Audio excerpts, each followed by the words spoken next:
Hi, it's Vince with Slap Chop. You're gonna be in a great mood all day because you're gonna be slapping your troubles away with the slap chop. Now look, here's a potato.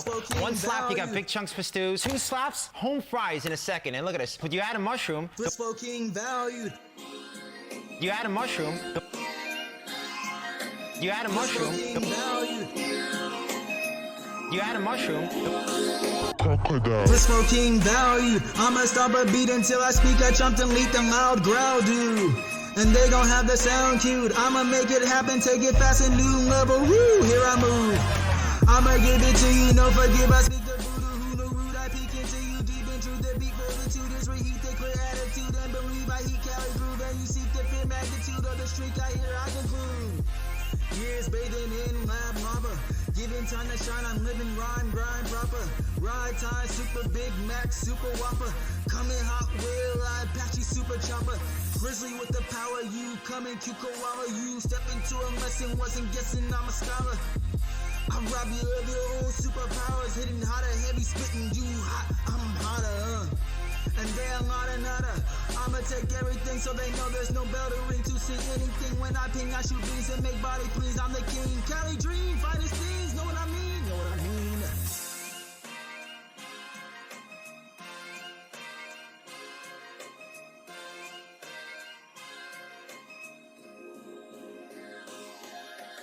Woo-hoo-hoo, I'ma lay them out, no doubt I'ma hit them, get them when they think they ready, missile steady route, I'ma make them eat clout, they be splashing, I be fire dancing, reload, woo, take them out.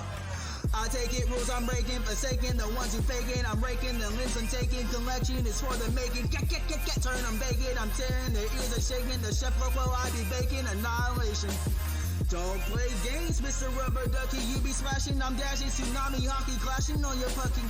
I'm masterclass, level 900, cast a rubber line blasted, buddy. Feeling them like heat deep. You cannot run from me. Others say shut up like glass and others stay back to fear the Cali sound. Verbally take down pound for pound with the heat rouse. When they better my pass, they're giving them feelings that matter loud and proud. Gonna stunner, have to catch a gun and spider thunder down. Sound hound to the bound ground on the mound now. You know who do this, no conditions to make the smoke repetition. We digging dishes. Fishing the way you listen, my mission. Kill the competition.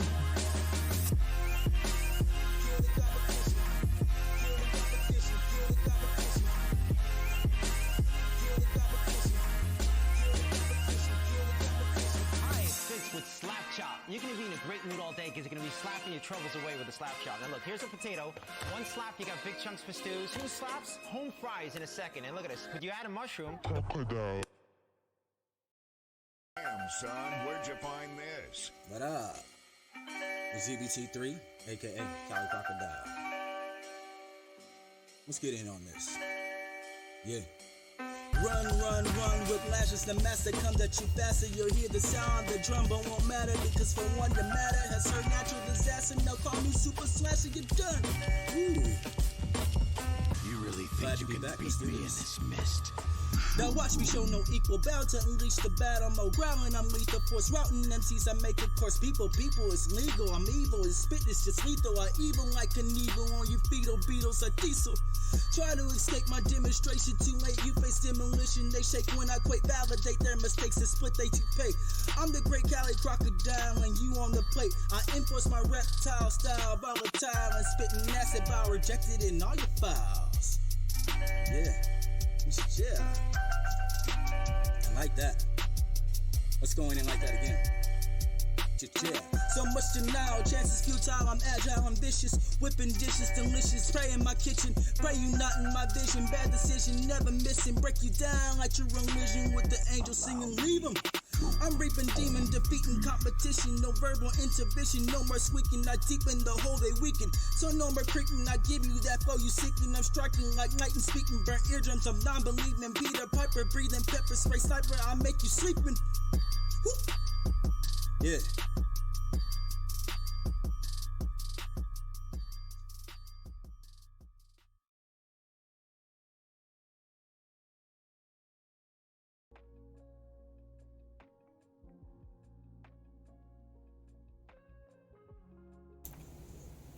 Welcome into the stream, y'all.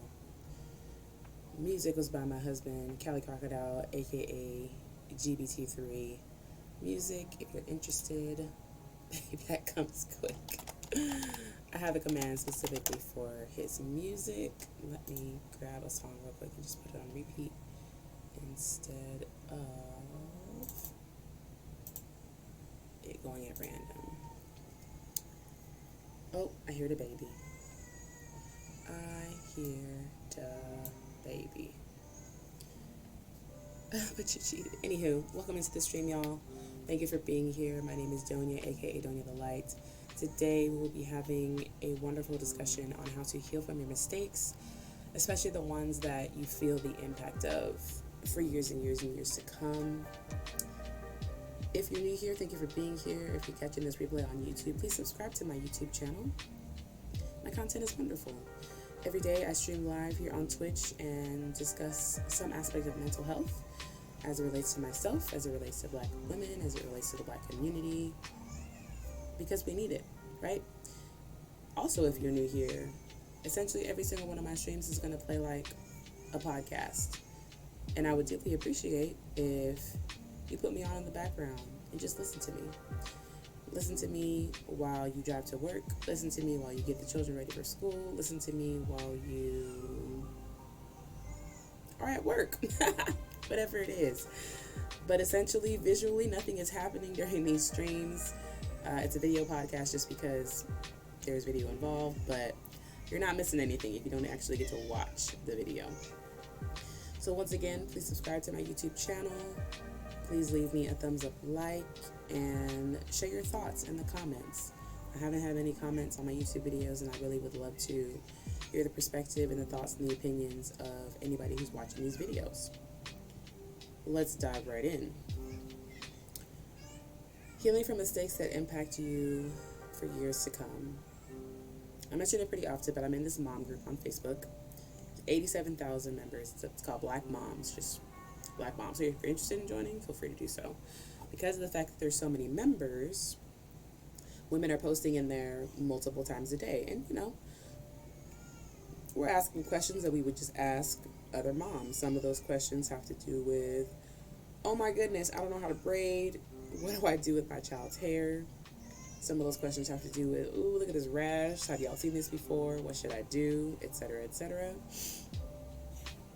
And a lot of posts actually have to do with moms venting their frustration because of the relationship that they have with their child's father. Now, as someone who is no longer in a relationship with the father of my first child, and as someone who grew up in a single parent household, this is something that's kind of touchy, right? Because we constantly feel like we have to sort of deal with the repercussions of choosing a bad partner, choosing the wrong person to have children with. Sometimes it's a very clear, you know, kind of, I'm not gonna say decision, but you know what I mean? Like sometimes it's very clear that this person would not make the best parent, would not be involved in their child's life if they had one, because signs like that are often present during the relationship. But we are really, really conditioned in our culture to believe that having a child will change someone, that getting married will change someone, that these different life events are just supposed to just bring out a new, different side of a person, and that's absolutely not the case. Unfortunately, these are things that we have to learn through experience, and not necessarily things that we just kind of believe people when they tell us these things. Oh, the baby.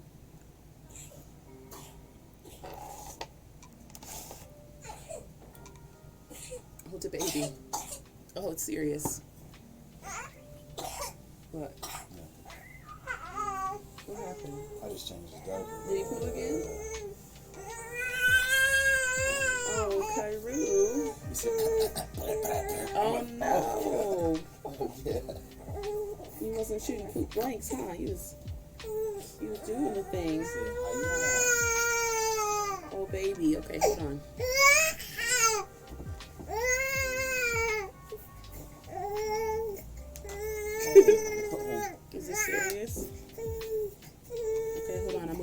sorry.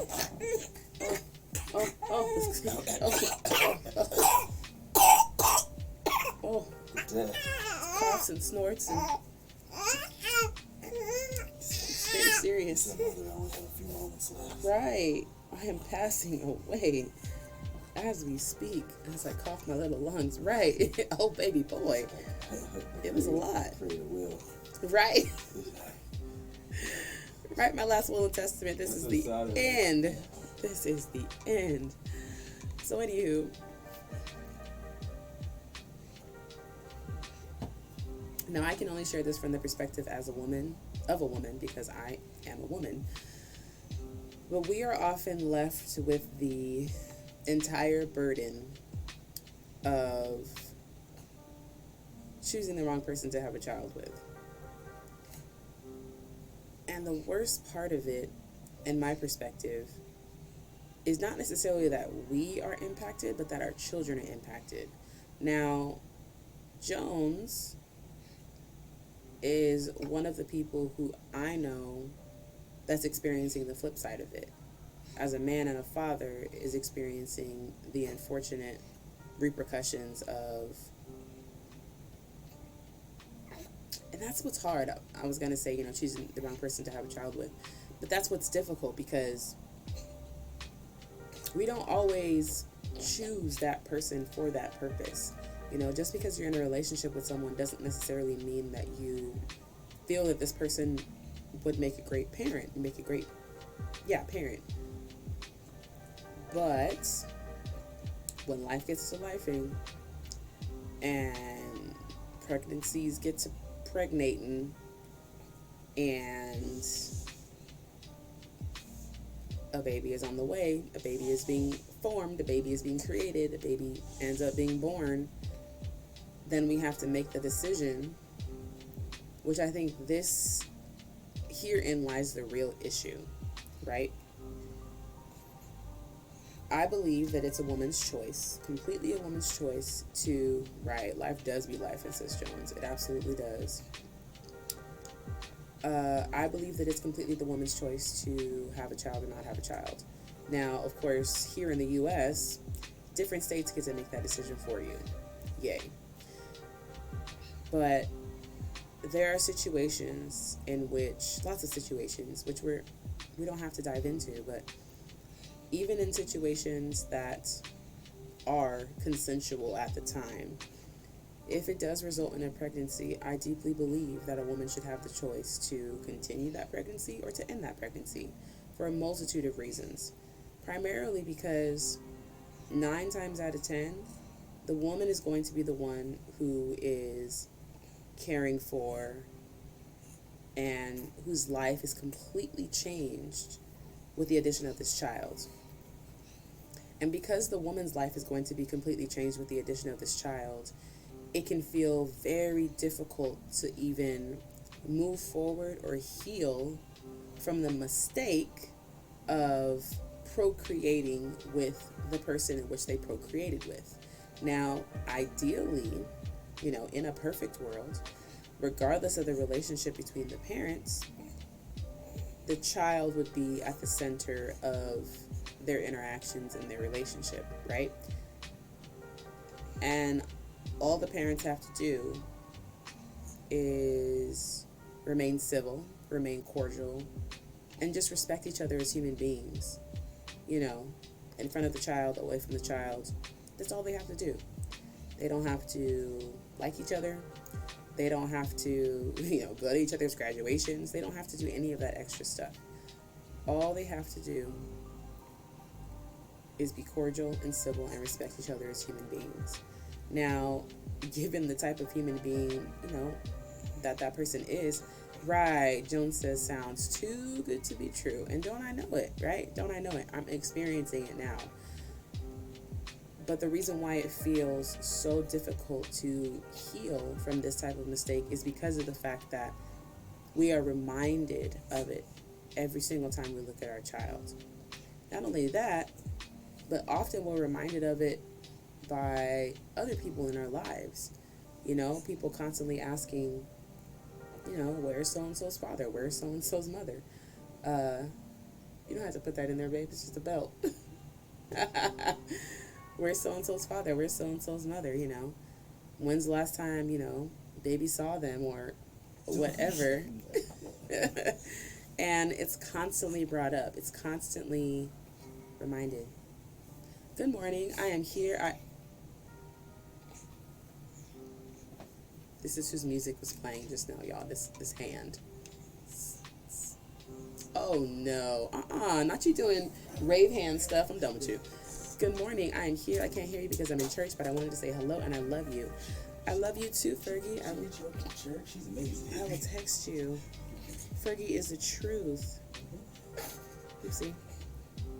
He's so scared. Oh, My mom be watching. right. Oopsie. I love you, Fergie. Ooh. Oh, baby coughs. A lot since he's woken up. Yeah.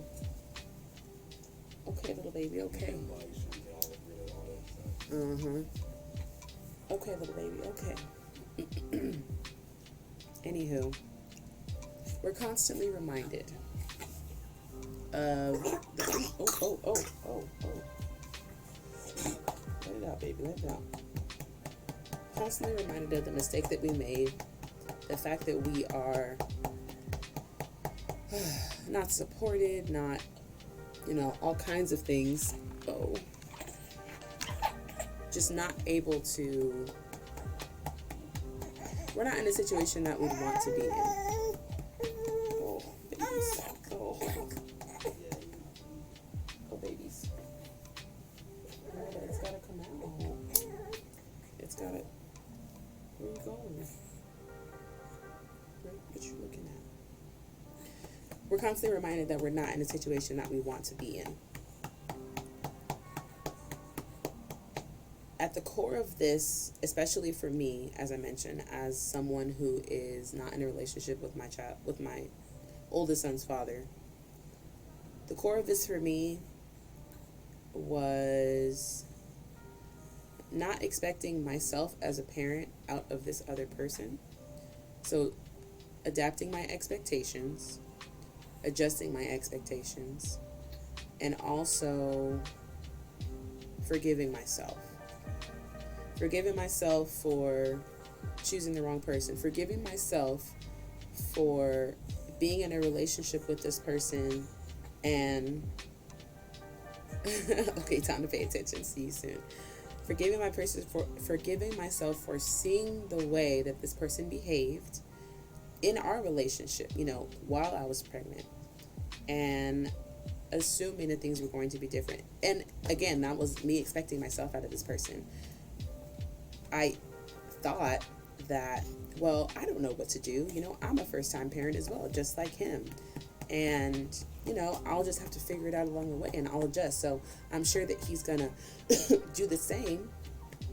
And once the baby gets here, you know, adjust. No.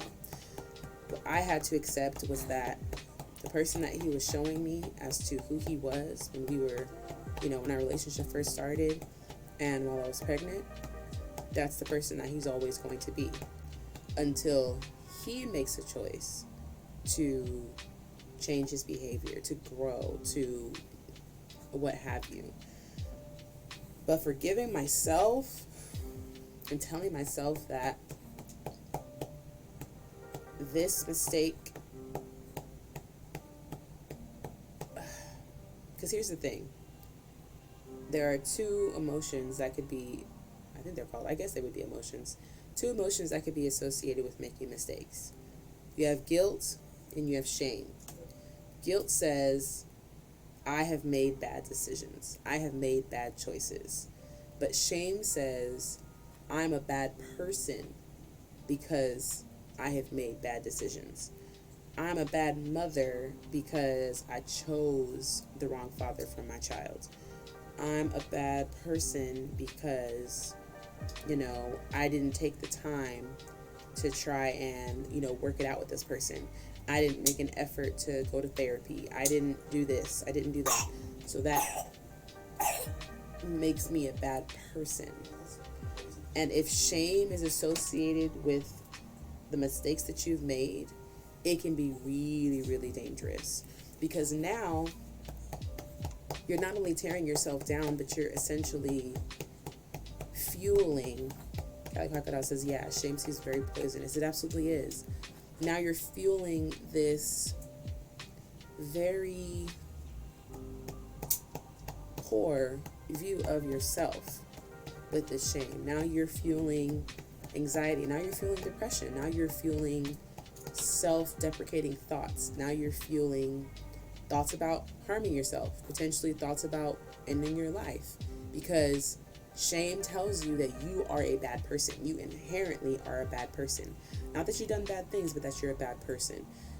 If you are still in the guilt range and are telling yourself that you've made bad decisions, you've made terrible mistakes, the great thing is you're still separating yourself from your mistakes. You can still see your mistakes as separate from you. You can see your mistakes as actions and decisions that you have made, not the things that define you as a person. Cali Crocodile says, manifesting energy you feel you deserve to stay in. Exactly. Forgive yourself. And it took me to a while to forgive myself, because I was fixated on the fact that, how I saw it was, it's not difficult to make a decision to be a parent. Being a parent itself is difficult, because every single day is something different. Not only are you trying to manage yourself and your own emotions, but you're also trying to be a model and teach, these little humans how to manage their emotions. And hopefully, you're leading by example, and you're not just telling them to do things that you don't do, But it's difficult. It's very difficult, especially, it goes back to the way that we were raised. It goes back to our childhood. It goes back to the examples that we were given or not given. So, yes, being a parent is difficult. I would be lying if I said that it wasn't. However, making the decision to parent a human that you helped bring into this world, I don't feel like that's a difficult decision. I feel like that is a moral obligation. And I think that's where the lines begin to blur, because some people just decide, no, I don't want to do that. I shouldn't have to because I don't want to, because it's going to be inconvenient or it's going to be uncomfortable. Or, on the flip side, well, the other parent's doing such a great job, I don't think they need me. They're doing just fine.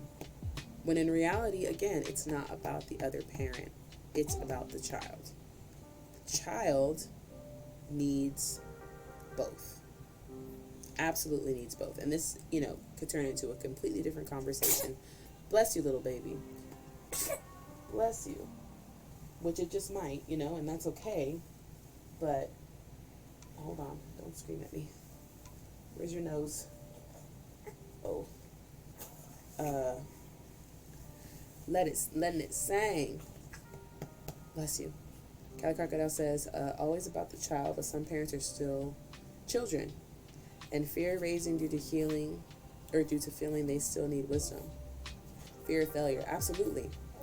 Absolutely. And the honest truth is, the fear doesn't ever subside. You just do it with fear. You just do it scared. You just do it with uncertainty. You just do it not knowing what's going to happen on the other side. You just every single day of life is a practice. Kelly Crocodile says, yeah, I'm scared right now. Right. Every single day of life is a practice. That's all we can do, is approach it as practice. And as long as we can have some sense of awareness in which we can reflect on the day and say, I didn't feel good when I yelled at my child. How can I, the snot bubbles. How can I adjust my expectations? How can I catch myself? Oh. How can I catch myself before I get to the point of yelling tomorrow? And it's not going to be perfect. It absolutely isn't. But as long as you're committed to practicing, you'll be all right. You will absolutely be all right. And being honest with yourself about the way that you feel while doing things, and about the way that your children tell you that the things that you do make them feel. You know, it takes a lot of letting your guard down. It takes a lot of being open and transparent. It takes a lot of being willing to admit that you were wrong and that you made a mistake and that you just didn't know what you was doing, and that's okay.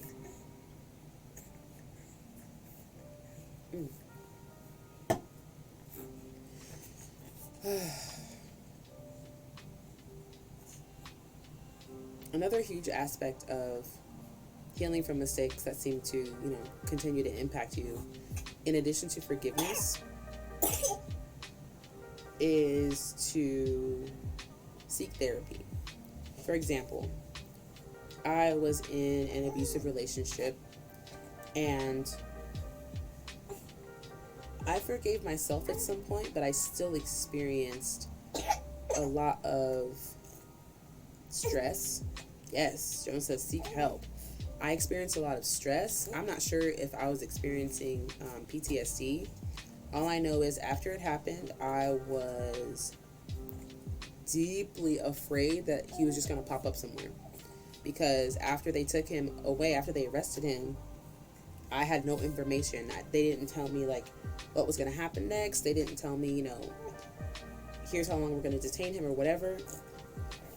And then, like, a week later, he showed up at my job. And I'm like, sir, what? And I literally hid in my job's office. And one of my regular customers, which she ended up being a decent friend of mine, went out and spoke to him, like, cussed him out and told him never to come back. But I went and filed a restraining order, which apparently wasn't done correctly. It was just a lot. And then, you know, years later, I meet my husband, and we're hanging out, we're enjoying each other's company, and he starts tickling my neck, and I damn near have a panic attack, anxiety attack, something of the sort, because I had never healed from the previous situation. You know, like, I had never really spoken about it. I had never really, hey booger baby, I had never healed from it. I had never healed from Kelly Crocodile says. I was like, oh shit. Okay, my bad. Right. And so we're both kind of sitting there confused. Gratefully, he and I have the type of relationship where I could speak to him about it and say, this is what happened. In the moment, I just needed a moment. And he gave me that moment. I had no idea how to handle what I was feeling. But I just did my best to communicate to him what I was feeling in that moment and what I thought it might have been connected to. I don't remember. I believe I already had my therapist. Yeah, I already had my therapist at that time. And so I spoke with her and told her, you know, I really need some help with this. And that's when she took me through the process of EMDR therapy to heal the trauma that was literally stored within my body. Because him just tickling my neck was a trigger. And it brought back all of those feelings in that moment of feeling helpless. And that, like, I had no idea what was going to happen. I didn't know if this man was going to, like, choke me out. I didn't know if he was going to, like, break my neck. I had no idea what was going to happen. In that moment of extreme fear and uncertainty and, like, is this the end? Like, is this how my life really ends right now?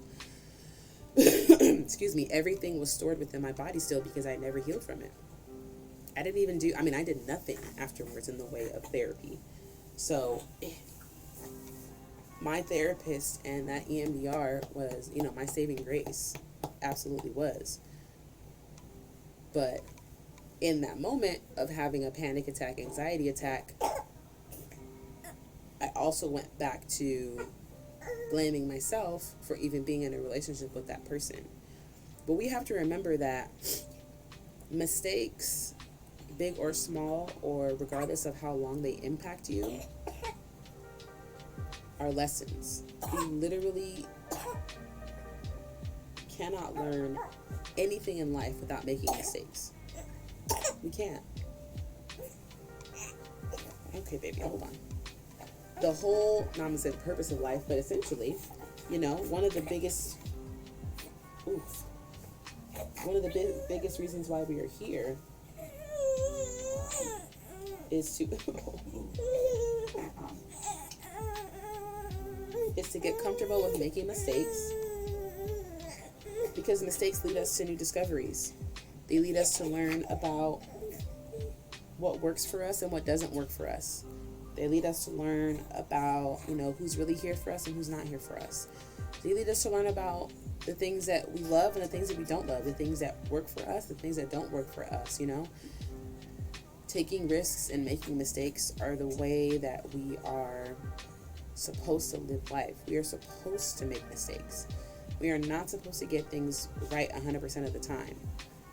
Imagine how bland and just boring and flat and gray our lives would be if we never made mistakes. What would we actually learn?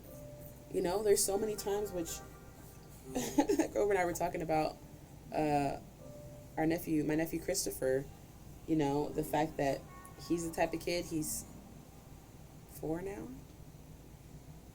Or 5? I always forget Christopher's age. I think he's 5 now.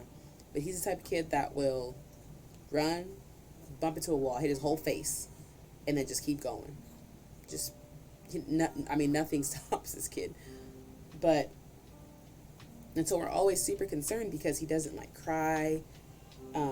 Sometimes we can't even tell where he's hurt. Gratefully, your skin kind of tells, you got red marks and stuff in certain places, or a bruise or something to kind of tell, what you hit or what you bumped into or where it hit your body.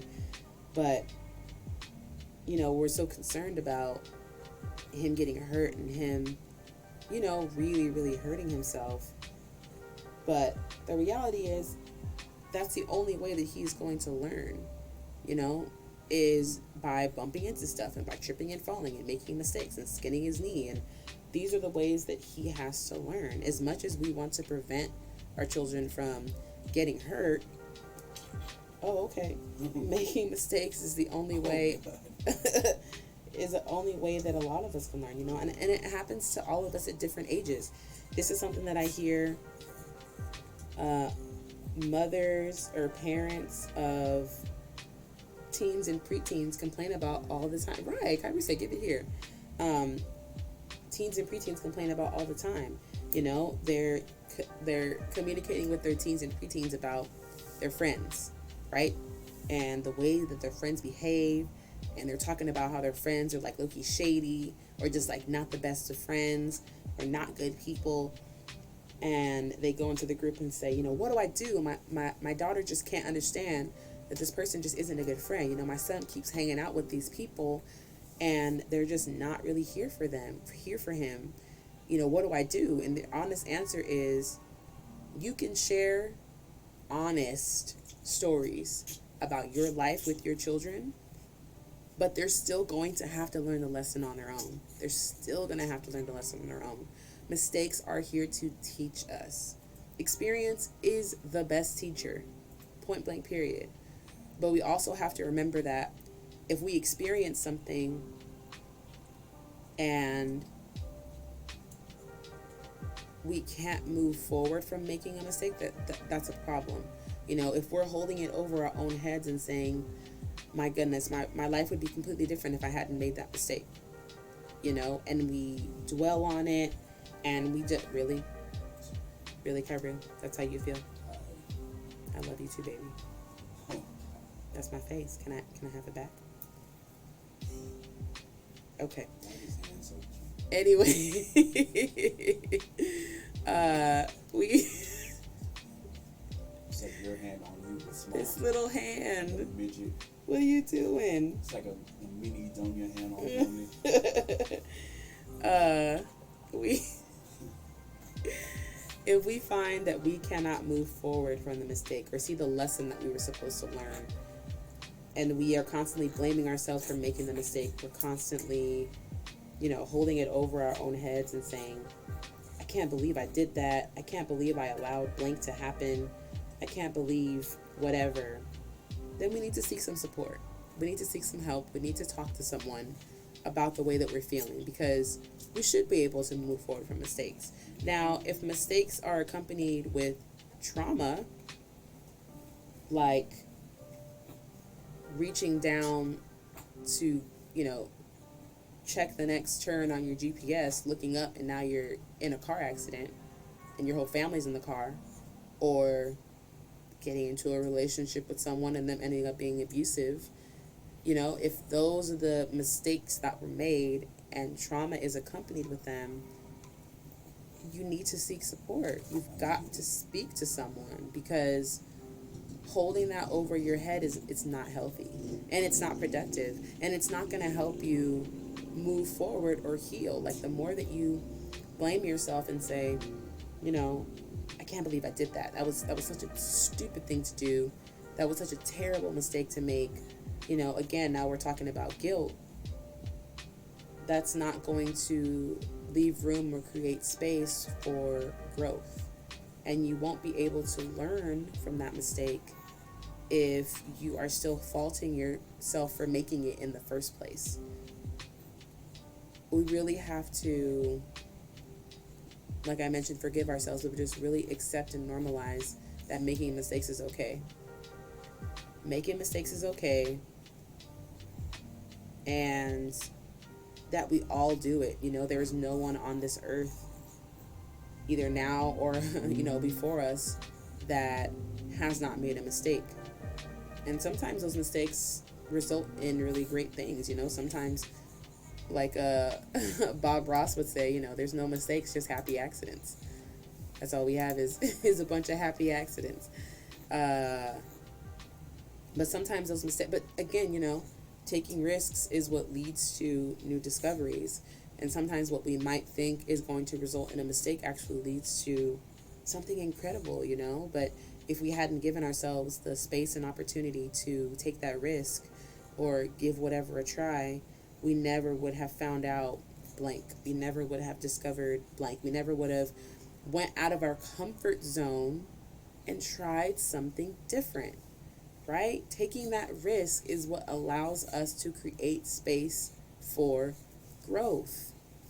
And it might not work out the way that we want it to that very first time, but that's okay. We just have to continue moving forward and have faith in ourselves that even if a mistake is made, we can find the lesson. And I've said this before, and I'll say it again, lessons will continue to repeat themselves in your life until you learn from them. That could be the root of, really feeling like you keep making mistakes that you can't heal from, because it might be the same mistake over and over again.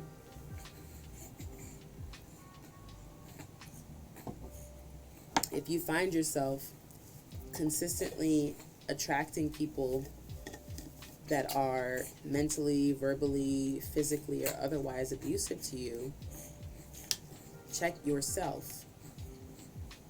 What are the things that you are overlooking or believe are going to change over time, that all of these people are displaying? How can you take a step back and look at yourself? Because everything begins with us. Everything goes back to us. Because we are only in control of ourselves. We are not in control of anybody else. And people can tell you whatever they want to tell you, but if it's not backed up by action, their words mean nothing. Because all we have is our word backed by action. That's it. What happened? You gonna make it?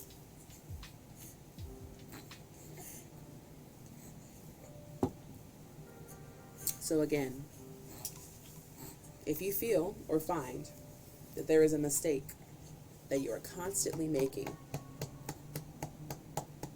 take the time to really look into that. Take the time to sit with yourself and say, what's happening here? Why do I keep making this mistake? Why does this, what lesson am I supposed to be learning here? Because that's what mistakes are for. Mistakes are to teach us something. And again, if they're accompanied with trauma, it's going to be a lot more difficult to see the lesson. But after my EMDR session, like after we completed that therapy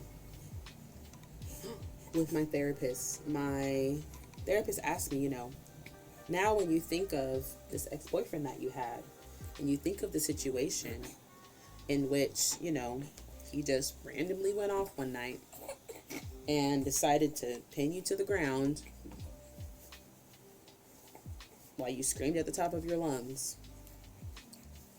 what kind of feelings come up for you? And after completing that therapy, it allowed me to look at that situation objectively and say, there was something going on with him. There was something going on with him that he did not know how to communicate. Perhaps he felt like he was losing control of something in his own life, and I thought about it. And of course, I don't know completely because he and I have never had a conversation about it, because he and I have never had another conversation, period. But prior to that, he was working as a maintenance man at an apartment complex, or at multiple apartment complexes. And he used to have this little car, but as a maintenance man, he needed a truck. He needed a pickup truck so he could just put tools in. He was always changing out AC units and stuff like that, so he needed a pickup truck. So he finally got a pickup truck. It was an old Dodge. And at some point, people started stealing tools out of his truck. And I believe that that's what kind of triggered his mental downslide.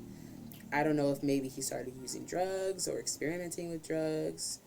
But I believe that was his tipping point, because his sense of security was being violated. Also, he deeply believed that he was the kind of person that everyone would just respect and look up to. He didn't believe that that was something that you had to earn or kind of build with people. He just believed that that was inherently him, and that everybody around him would just kind of bow down in a way and just kind of like make space for him and make room. And so for someone to be stealing things out of his truck, that was a huge blow to him mentally and emotionally. But because of the fact that he was not communicative and he was not accepting to the emotions that he was feeling, I believe that's what his downfall was. That's what his breaking point was. And that's all it took, because he didn't have any coping mechanisms. I mean, I'm assuming that he resorted to using some sort of drugs or abusing some sort of substance in order to cope with the mental toll that took on him.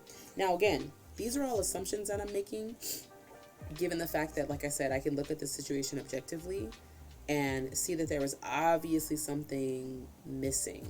There was something that he was very afraid of, very, very afraid of. But even in being able to see this, even if I had been able to see this beforehand, it's not my job to try and fix it. I could communicate with him, as his girlfriend at the time, to say, hey, it seems like this event really impacted you. I could maybe ask him if he wanted to talk to me about it, or I could ask him if, encourage him to seek therapy, encourage him to whatever. And, this was 2015, I think. I want to say 2015, like the end of 2015. So, even more so back then than now, mental health was extremely stigmatized. And he was definitely that kind of black man that was like, nah, that shit's not for me. Like, that's just for people who are crazy. Like, yeah, I mean, him and his whole family, that was their belief. Absolutely, and it wasn't something that I spoke about in my family either, but I've always been the kind of person who people open up to, but he never did. He did about certain things. And the thing about people who are very guarded is that they can open up to you about something that's very, very surface, but it feels deeper. And so you feel like, oh my goodness, they're really letting me in. They're really opening up. But in reality, it's not. These are just surface things that they share in such a way that it feels like it has some sort of depth, but it really doesn't. It really, really doesn't. So again, even if I was able to recognize all of these things, I have two choices. One choice would be to encourage him to share and seek counsel, and then I have to make a decision as to whether or not his decision after that makes me feel safe to remain in the relationship. If I quote unquote feel safe to remain in the relationship, then I have to understand that whatever consequences come of that, there are going to be consequences. Now, there could be positive or negative consequences. The negative consequences, of course, is him losing his little mind and basically attacking me. The positive consequences are that, now he's in therapy and he's seeking help, and now he is becoming a more emotionally healthy human being. The other choice that I have is to share whatever it is that I want to share about my concerns, and then based on his behavior, leave the relationship. I did not share anything. Because I didn't see it. I saw a little bit of it, but I was so wrapped up in, if something were really wrong, he would tell me, and that's a mistake that a lot of us make, because we assume that people have the language to tell us what's really happening. We assume that people know how to communicate these things to us, when in reality, we often don't even know how to communicate these things. They're so much stronger now, baby. What's stronger? Oh, you're so much stronger now, baby. I am not stronger, I don't believe.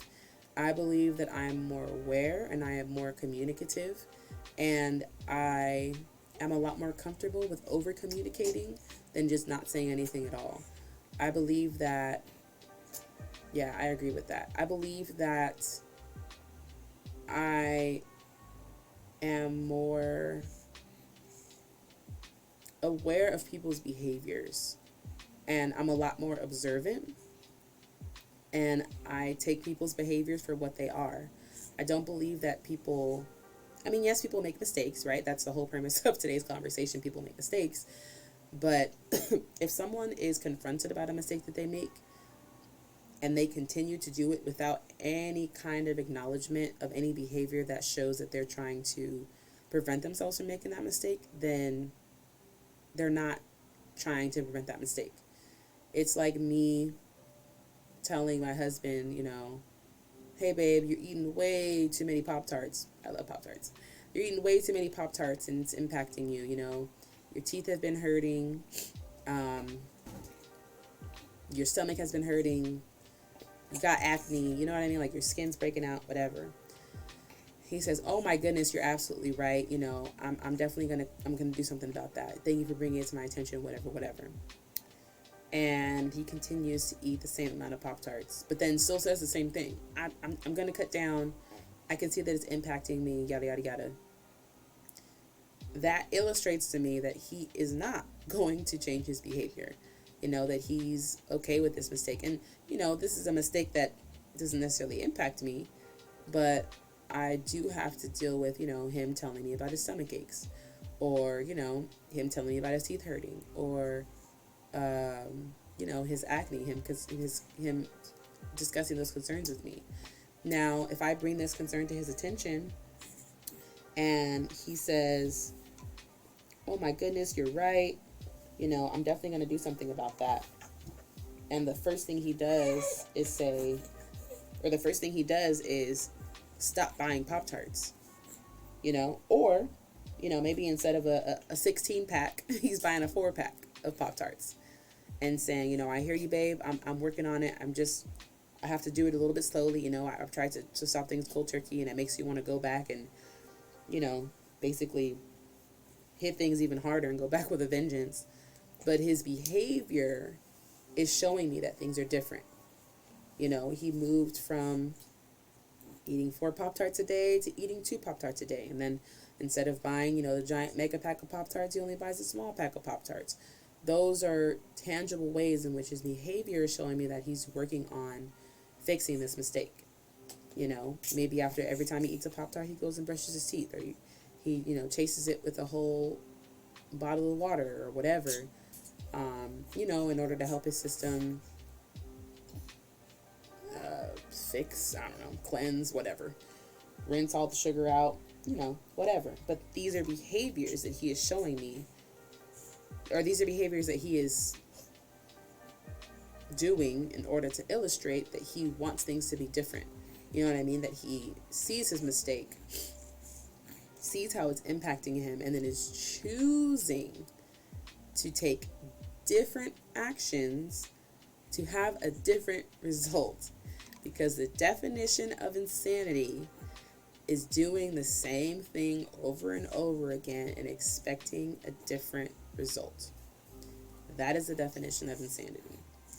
And if I bring to you, or you recognize that you eating 4 Pop-Tarts a day is impacting your system and your body and everything in a negative way, but you continue to eat 4 Pop-Tarts a day and assume that magically something is going to change, that's insanity. And it happens a lot. It happens a whole lot. We really believe too much of someone's word.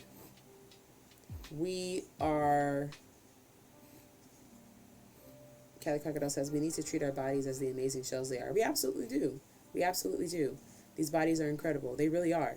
They're self-healing. They're self-cleansing. I mean, our bodies do absolutely everything for us. But we have to keep in mind that we are in charge and we make the choices of what enters our body, right? Excuse me.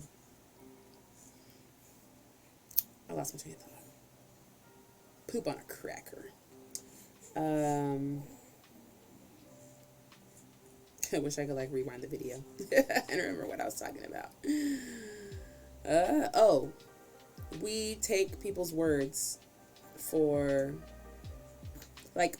we believe people when they tell us things, regardless of whether their actions back it up. And the reality is, I can take someone's word for something. I could say, okay, cool. You say that you're going to do this? Great. But once I see that their actions don't align, I got to bring it to their attention. Yo, you said that you was going to do XYZ on this day. What happened? And holding people accountable for the fact that their actions don't align with their words is huge. And it's an act of love.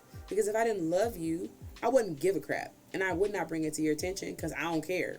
But I'm going to take what I see for face value. Callie Croc says, people's words are powerful. We have to learn to reroute that energy. Let people know when they don't match up. Exactly. We really do. Because, again, this is an act of love. If I care about this relationship and I care about you as a person, whether the relationship is romantic or platonic or whatever, I'm going to hold you accountable.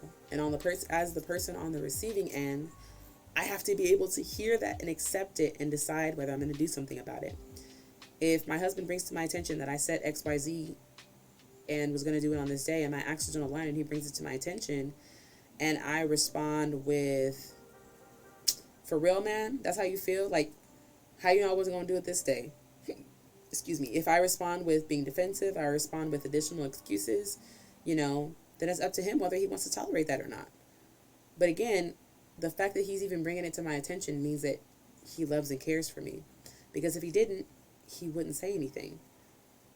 And that's another aspect to it, right? There are people in our lives that we know are not going to be in our lives permanently.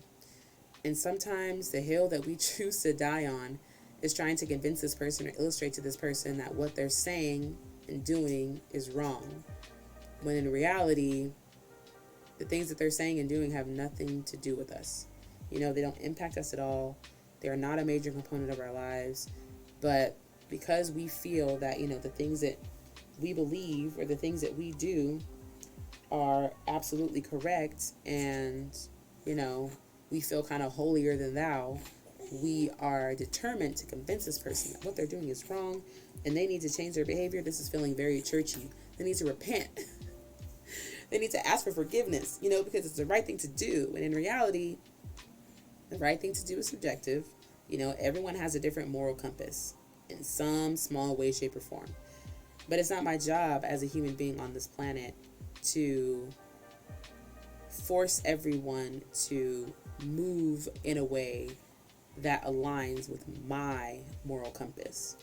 The only people that I'm going to hold accountable for their behavior are the people whose behavior impacts me, and most of the time it's going to be people that I love. Other time it's going to be people who I have a relationship with because I have to, like a supervisor, if I bring a concern to my supervisor and they say, cool, I'll take care of that by this day, and that doesn't happen, I'm going to bring it to their attention, because them not taking care of whatever concern I brought to them impacts me. It ain't got nothing to do with me loving that person. Oh baby, oh my goodness. It has nothing to do with me loving that person, but it has everything to do with the fact that them following through or not following through impacts me directly. Whether it impacts me through, my workload, whether it impacts me through, bless you, being paid more. Okay, no boogers.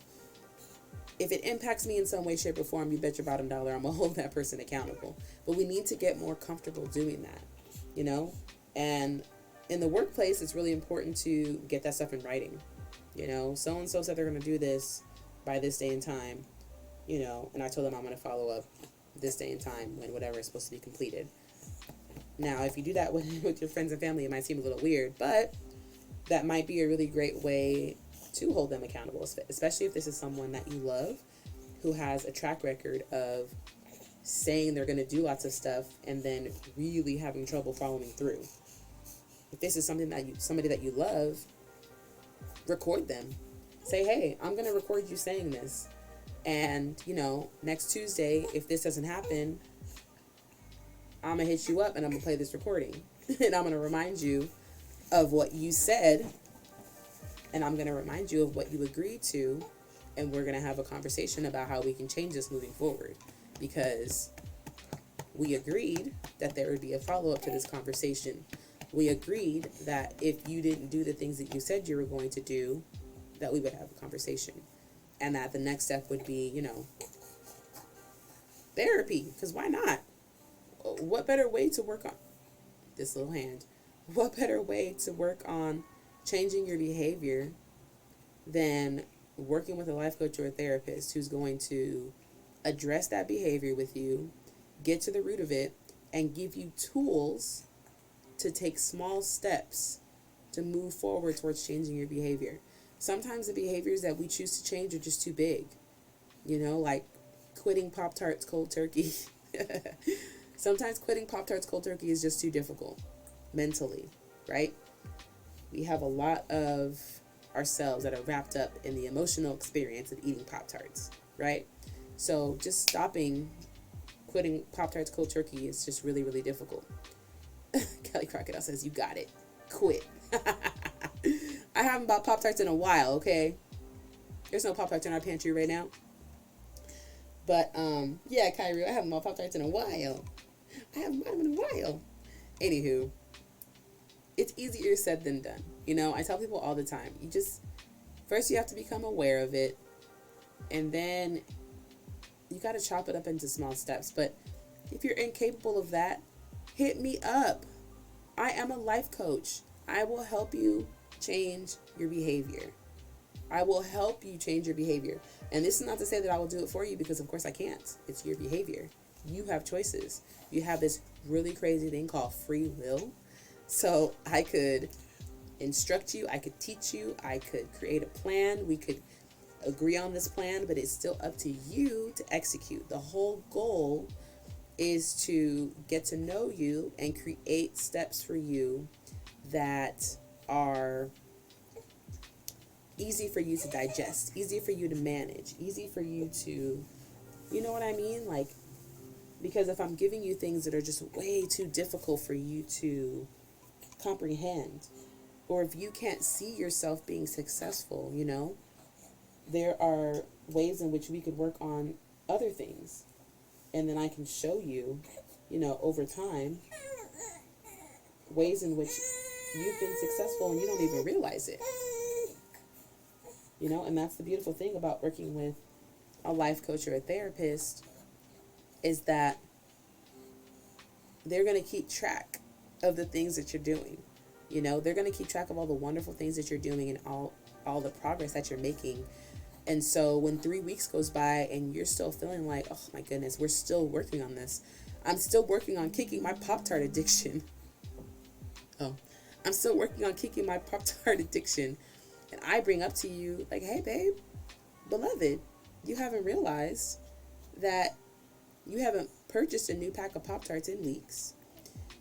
You've been able to minimize your Pop-Tart consumption from 4 Pop-Tarts a day to 2 Pop-Tarts a day. You know, you are making progress. We are not yet at your goal, but you are making progress. And that's a beautiful thing, because often we don't even realize it. All we can see is, I'm still a Pop-Tart addict. I am still a Pop-Tart addict because there are still Pop-Tarts in my pantry. So if you need some support, you know, I got you. Let's do it. Let's work together. As Buttery said, I used to have that same problem. Yo, Pop-Tarts are delicious, okay? They really, really are. And I say Pop-Tarts because I was struggling with eating too many Pop-Tarts for a while. And I had to really examine how they were impacting me. Like, I had so much more mucus in my body. My baby's poop, because I'm breastfeeding, was a different color. Like, it was wild. Joan said, oh God, it really was a problem. And I'm serious when I say I haven't purchased Pop-Tarts in a while. Spud says, you know how I got off of it? Share, Spuddy. Spud was addicted. Pop-Tarts are bomb, yo. As I'm talking about this, I want to go to the grocery store and purchase Pop-Tarts. They messed my stomach up. See? Yes, that was the consequence, right? And oftentimes, we have to become aware. Addicting Jones? One bite. Oftentimes, we have to become aware of those things, you know? Like, there's a... instantly. Oh, no. There's a questionnaire that's asked typically when you begin like any sort of therapy or anything, that asks you about if you have been able to still do the things that you love in the past 2 weeks. And a lot of times when we are in the fog or in, you know, that storm, we don't recognize the real answer to that question. Because think about it. If you have been eating Pop-Tarts, 4 Pop-Tarts a day for the past 6 months, right? Let's just say as an example. And it's impacted you in the fact that like you only poop once a week. You have constant gas, constant stomach aches, right? And it's been preventing you from working out regularly because you're just so uncomfortable. You don't recognize that it's created such a change because it hasn't happened over the past 2 weeks. It's happened over the past 6 months. Pop-Tarts Anonymous. If you need support with your Pop-Tart addiction, I'm just playing. But yeah, it hasn't impacted you. This struggle didn't start. This didn't begin over the past 2 weeks. It began 6 months ago. So you might not even recognize how much it has impacted you because you're still in the fog of Pop-Tart addiction. You know, you're still in the middle. Little baby, I don't know what you want. What do you need? Do you want to just sit up? 1-800 no Pop-Tarts. If you're in the middle of it and you're still experiencing the struggles, you're not going to realize that over the past 2 weeks, you know, 6 months ago you were working out 3 or 4 times a week. Past 2 weeks you haven't worked out at all, you know, because you stopped working out a long time ago. So sometimes it really takes someone to ask you different questions and to allow you to really zoom out and look at yourself objectively, and also to remind you the things that are normal. Bless you. Oh my. The things that are normal in a body and the things that are not. You know, our bodies want to be in a state of homeostasis, which means we're not having gas and indigestion. You know, we're not constantly achy or hurting. We're not sniffling. We're not coughing. You know, those things mean that our body are in a state of homeostasis. But if you've been coughing for the past 2 years daily, you're not going to recognize that because now you have a new normal. You have a new baseline. So reason number 37 why you should be working with me as your life coach. And if you're interested, holla at me. I have a command. Look, if you're interested, if you're interested in coaching with me because you want to work on your self-love, you want to work on changing some of your habits, you want to work on learning new behaviors, let's do it. Not just because the year is about to end. It's always a wonderful time.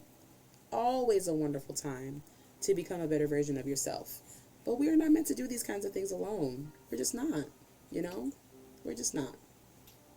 Anywho, beloveds, in addition to that, if you're not already subscribed to my YouTube channel, please click that link and subscribe to my YouTube channel. Right, yes, I created a coaching command. If you were here in the beginning of my stream and you heard my husband's incredible music and you want to hear more, check out his SoundCloud. Oh my goodness. Oh my goodness. We are going to... Kelly Crocodile says for just 1 cent a day, you can help out an end to the Pop-Tart Massacre happening all over. You can help put an end to the Pop-Tart Massacre happening all over the United States. Just pennies a day. Anywho, we are going to conclude this stream.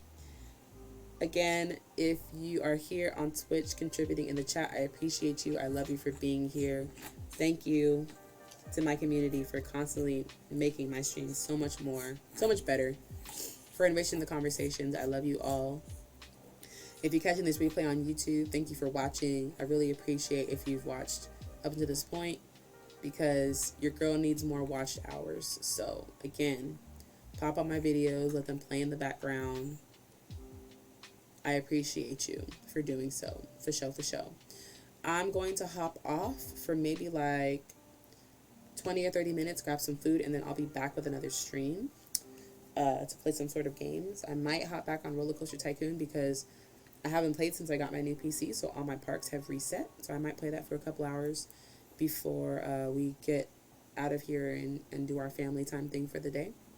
I love you all. If you need support, I am here for you. Once again, I am a life coach. I'm here to help you. I'm here to help, bless you, I'm here to help Black women transform themselves from being superwomen to healed women. And if that doesn't resonate with you and you need some help with something else, just let me know.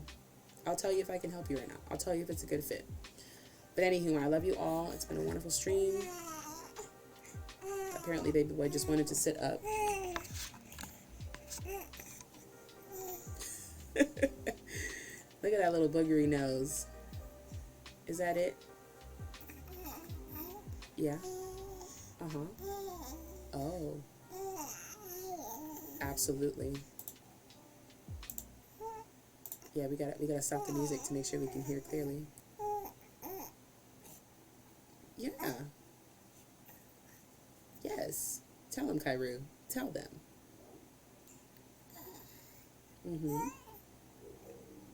Right. Kairu says book a call with my mom so she can support you. So she can provide the guidance and the support and the one-on-one attention that you so desperately need. Because we all need it. Let's be real. Book me. Book me, y'all. Book me. All right. I'm done. I need to get some food. I love you all. Have a beautiful day. And I'll be back on Twitch in like 20 or 30 minutes. Yes. Yes. Baby boy says book me. Book my mom. Peace out, y'all. Love you. Love you, Jones. Love you, Spuddy.